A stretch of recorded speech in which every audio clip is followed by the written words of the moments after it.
What if I told you the difference between saving your engine and destroying it ultimately came down to two separate components?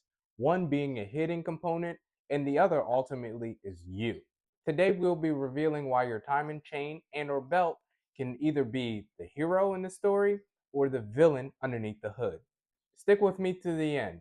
Not only will you know which one is more reliable, but you will ultimately be able to know the difference between both. Now, do you know which one your car requires?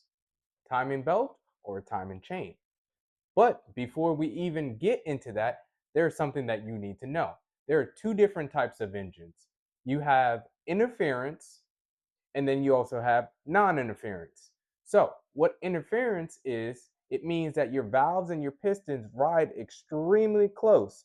So if that timing is off, regardless of if you have a timing belt or a timing chain, they will collide, right? Causing a whole bunch of damage, which means not only will you need to sell an arm, a leg, your child, your car, it's extremely expensive. At that point, just buy a whole brand new engine because you're going to be spending a ton. And remember, it all depends on what type of brand that car, that engine is sitting in. So, if you're going to be driving a Mercedes, for example, you will be paying a whole lot of Mercedes price. All right. Either way, it's still extremely expensive. And then you also have non interference, which means that the valves and the pistons are spaced out apart. So even if the timing belt does break, well, guess what happens? You just need to replace it. And then there are no internal damage. The engine just shuts off. You can go. But ultimately, your engine is still safe. So now that you know the difference between interference and non-interference, you understand that the biggest difference is going to be the price tag. Damage equals higher price tags.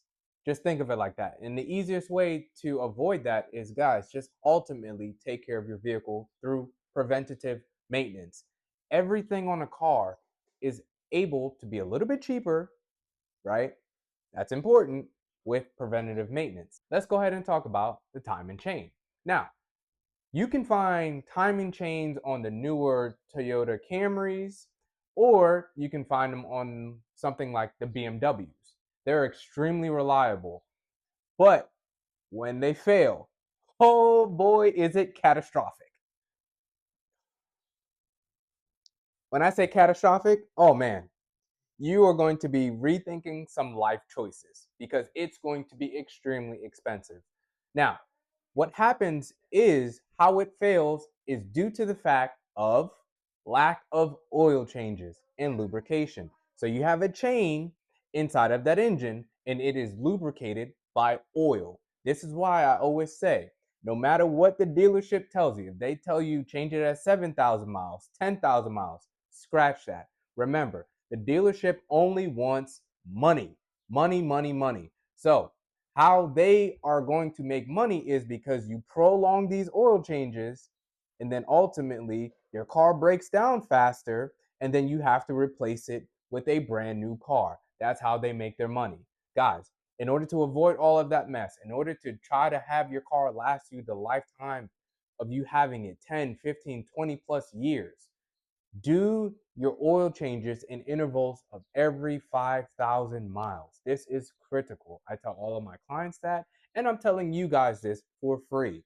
Do it every 5,000 miles. Not only will your timing chain be happy, your car is going to last a whole lot longer and you're going to be saving money inside of your pocket ultimately. And that is what really matters.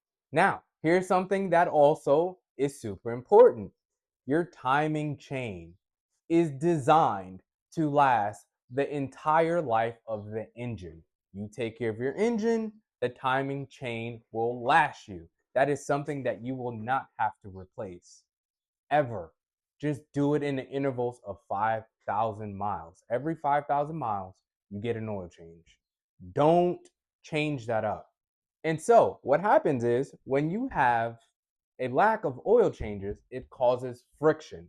Friction equals heat. Heat equals things snapping and or just breaking off. When you have that, oh my goodness, you have metals flying, hitting pistons, flying, hitting valves, and you better hope you don't have an interference type of engine, because just get a new engine or a new car. That will be your fix. Now, let's go ahead and talk about the timing belt.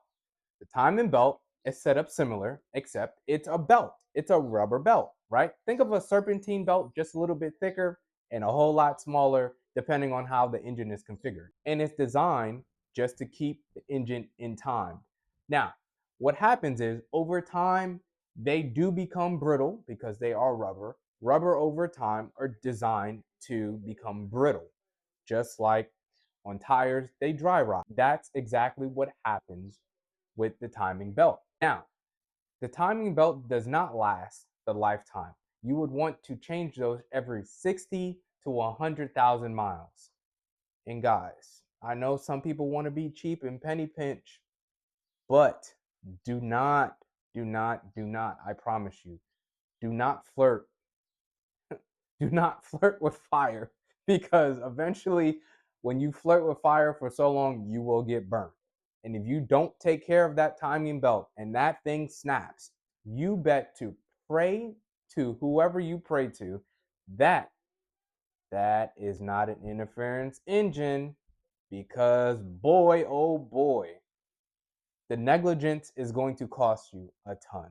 Ultimately, everything is going to cost you a ton when it comes to negligence. Take care of these vehicles, and these vehicles will take care of you. If you guys made it this far into this video, I'm appreciative of it. Go ahead and hit a like, subscribe, comment, engage with the post. Ultimately, it helps out my YouTube channel. And we're almost at my goal of 100 followers. Once I hit 100 followers, I have some really big news for you guys about this channel and how we're going to be moving forward. And if you guys enjoyed this content, like, follow, subscribe once again, and I'll see y'all in the next one. See ya.